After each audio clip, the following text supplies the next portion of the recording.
पाकिस्तानी पंजाब को खुश करने का खौफनाक भारतीय मंसूबा, वीडियो वायरल हो गई।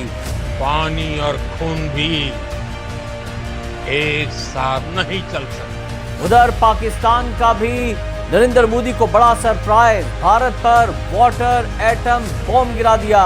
तहलका खेज जवाबी वीडियो वायरल। क्या बनना है कश्मीर ने बनना है। पहले मैं बात कर चुका हूं, एस्पिरेशन ऑफ पीपल पाकिस्तान। क्या बनना है पाकिस्तान। ये 6 दरिया किसके हैं? हमारे। तो फिर फैसला किसने करना है? एज अ रिपेरियन हम फैसला करेंगे कि पानी देना है या नहीं। कश्मीर ने इंडिया को बचा लिया, पाकिस्तान नेवी की जानिब से अहम इंकशाफ। और ये जैसे मैंने पहले कहा, एक हकीकत उनकी है, कश्मीर रेस्क्यू इंडिया। भारतीय जर्नैलों का पाकिस्तान के हाथों इबरतनाक शिकस्त का एतराफ, वीडियो वायरल।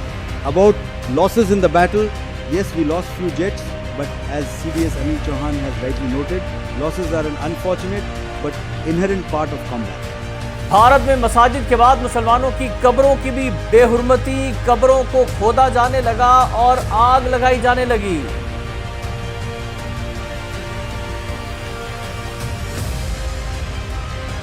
मुसलमान बुजुर्गों पर भी तशद्दुद, मोदी भारत के लिए संगीन खतरा है, कांग्रेस का बड़ा ऐलान।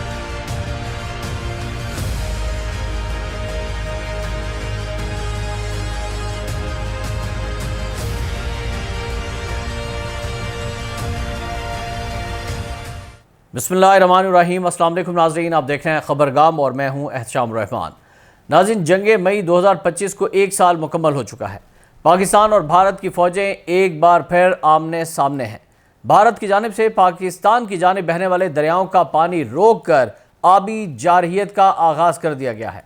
भारत ने दरिया रावी पर शाहपुर कुंडी बैराज मंसूबा मुकम्मल कर लिया है और भारत ने दरिया रावी का पानी पाकिस्तान की तरफ जाने से रोक कर ज़िला खटुआ में उज बैराज की जानिब मोड़ दिया है, जिससे पाकिस्तान में सूबा पंजाब में खुश्क साली का ख़तरा पैदा हो गया है।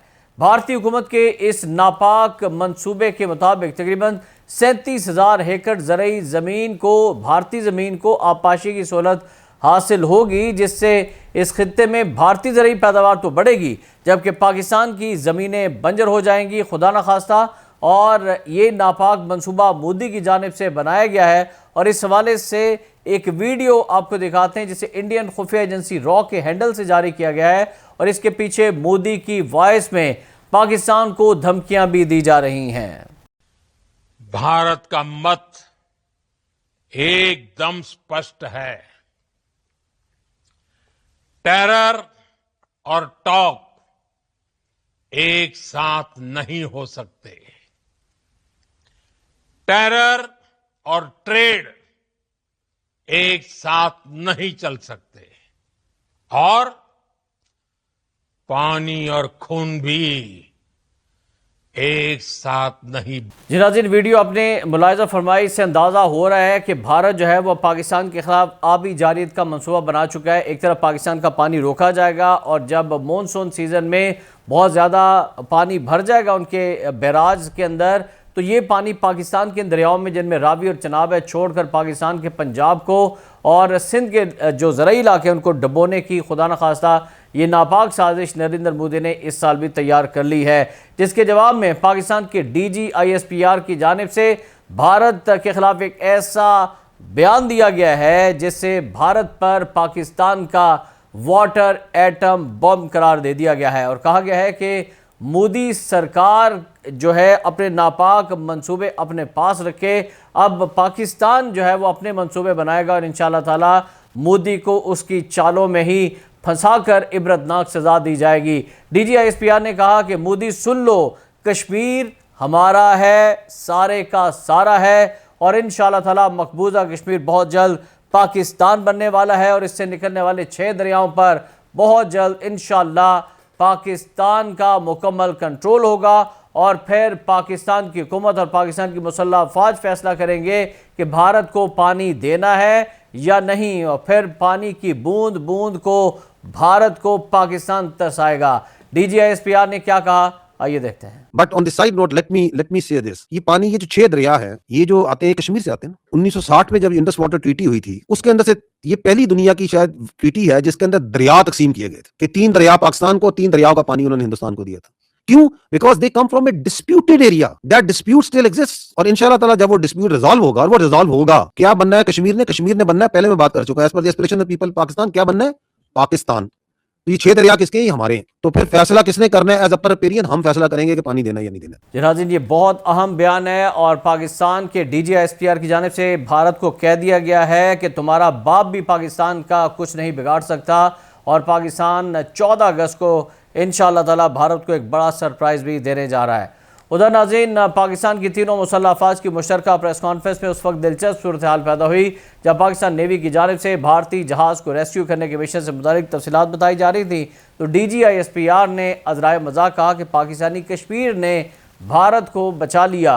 ये वीडियो क्लिप भी वायरल है, आइए आपको भी दिखाते हैं। चंद रोज पहले एक फनी खराबी का शिकार होने वाला जहाज MV गौतम, आपने न्यूज में फॉलो किया होगा, जिसके अंदर सब क्रू मेंबर्स भारतीय थे।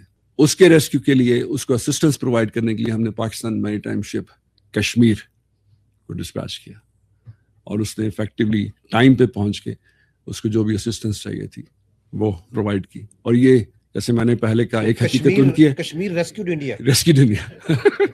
जनाब, ये उस वाक़े की तरफ इशारा था जब पाकिस्तान नेवी को भारत की जानिब से दरख्वास्त की गई थी कि उनका एक जहाज़ जिसमें 6 के करीब भारतीय सवार हैं और कुछ गैर मुल्की भी हैं, वो समुंदर में, बहर अरब में डूबने वाला है, उसका इंजन ख़राब हो चुका है, उनको रेस्क्यू किया जाए। तो फिर पाकिस्तान नेवी ने आगे बढ़कर इंसानियत के जज्बे से सरशार उस जहाज़ को बचाया था और पाकिस्तान ने जो जहाज़ भेजा था पाकिस्तान नेवी का, उसका नाम कश्मीर था, जिस पर यह कहा गया कि पाकिस्तानी कश्मीर ने भारत को बचा लिया। नाज़रीन, ये जो गुज़श्ता रोज़ मार्का हक़ का 1 साल मुकम्मल होने पर अहम प्रेस कॉन्फ्रेंस हुई थी, इसमें पाकिस्तान की तीनों मुसल्लह अफवाज के अफसरान मौजूद थे और deputy chief of naval staff ने कहा कि पाक बहरिया हर मुमकिन ख़तरे के लिए तैयार है और समुद्री हदूद में किसी भी भारतीय जारियत का फौरी और मुँह तोड़ जवाब दिया जाएगा। उनके मुताबिक जंगी सूरत हाल में दुश्मन की बहरी बेड़े पर मुकम्मल नज़र रखी गई और किसी भी इक़दाम की सूरत में भरपूर रद्दअमल के लिए तैयारी हमारी गुज़श्ता साल भी मौजूद थी और आज भी मौजूद है। और भारत का जो PNS विक्रांत है, बहरी बेड़ा, वो पाकिस्तान के निशाने पर आ चुका था, लेकिन कशीदगी मज़ीद बढ़ने के ख़दशे के पेश नज़र पाकिस्तान ने उसको छोड़ दिया था। उधर नाज़रीन, मार्का हक़ का 1 साल मुकम्मल हो चुका है और भारत के अंदर ऑपरेशन सिंदूर के हवाले से ये दावे किए जा रहे हैं कि ये ऑपरेशन सिंदूर जो है वो भारत की बड़ी कामयाबी थी और नरेंद्र मोदी सरकार इसका बड़ा क्रेडिट ले रही है, एक दूसरे को सिंदूर लगाए जा रहे हैं। उधर नाज़रीन, आपको बताएं कि भारतीय एयरफोर्स के एडमिरल अवार देश कुमार ने एतराफ़ शिकस्त कर लिया है। प्रेस कॉन्फ्रेंस करते हुए उन्होंने तस्लीम किया कि आलमी दबाव पर पाकिस्तान से जंगबंदी हुई और भारतीय फ़ज़ाइया के तैयारे पाकिस्तान के हाथों तबाह हुए थे और ये वीडियो क्लिप वायरल है, आइए आपको भी दिखाते हैं। A question which comes up time and again is why did we agree to stop? As you know, the DGMOs had a talk and then the political leadership took the decision under significant international pressure. About losses in the battle, yes, we lost few jets, but as CDS Anil Chauhan has rightly noted, losses are an unfortunate but inherent part of combat.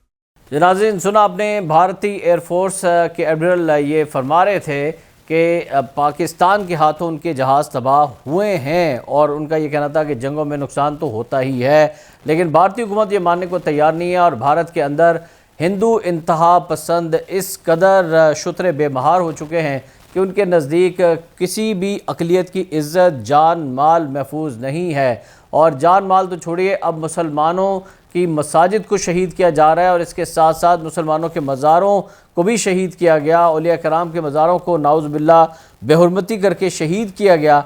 और अब भारत में हिंदू इंतहा पसंदों की जानिब से मुसलमानों की कब्रों यानी आखिरी आरामगाह की बेहुरमती के वाक़यात भी शुरू हो गए हैं और BGP के गुंडे और दहशत गर्दों की जानिब से कब्रिस्तान में दाखिल होकर कब्रों की खुदाई की गई है, उन्हें आग लगाने की वीडियो भी वायरल हुई है। आइए आपको इनकी ये दरिंदगी भी दिखाते हैं।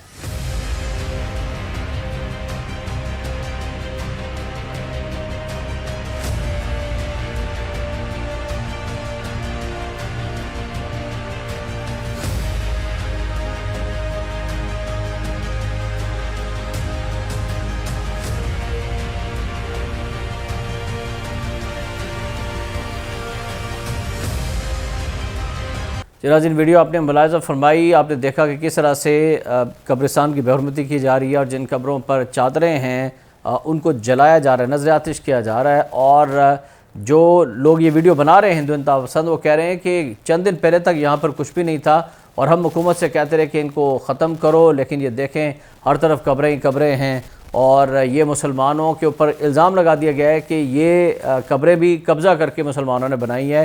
इस कदर जुल्म, इस कदर ज़्यादती भारत के अंदर की जा रही है और भारत में किस तरह मुसलमानों का इस्तेसाल किया जा रहा है। मुसलमान बुज़ुर्ग भी हिंदू इंतहा पसंदों के हाथों महफूज नहीं है। अगर वो कहीं सफ़र कर रहे हैं तो उनको हरासा किया जाता है, तशद्दुद का निशाना बनाया जाता है। आइए आपको दिखाते हैं।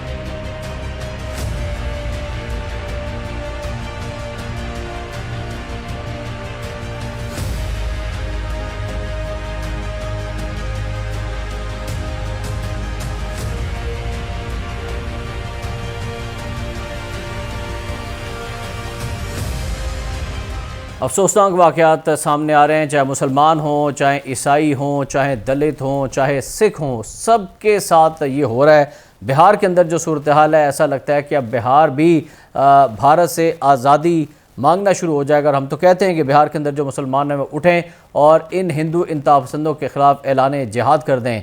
उधर नाज़रीन, इंसानी हकूक़ की संगीन तरीन सूरत हाल पर ख़ुद भारतीय अपोजिशन जमात कांग्रेस भी चिल्ला उठी है और इसने कह दिया कि भारत को सबसे ज़्यादा ख़तरा नरेंद्र मोदी से है। आइए आपको दिखाते हैं। 1000 भारतीयों ने अपनी शहादत दी। विदेशी नीति को आप घरेलू ध्रुवीकरण का हथियार बनाना चाहते हैं। चुनावी लाभ के लिए ऐसा दुरुपयोग लोकतंत्र और विदेश नीति के लिए खतरनाक है। जी नाज़रीन, आपने वीडियो देखी। कांग्रेस के जो रुकने पार्लियामेंट है वो ये कह रहे थे कि नरेंद्र मोदी की वजह से भारत पूरी दुनिया में बदनाम हो रहा है, इंसानी हकूक़ की खिलाफ वर्जियाँ की जा रही है और भारत को सबसे ज़्यादा ख़तरा नरेंद्र मोदी से है। आज के इस व्लॉग से फिल वक्त इतना ही। अतशाम रहमान को इजाज़त दीजिएगा। अल्लाह हाफ़िज़।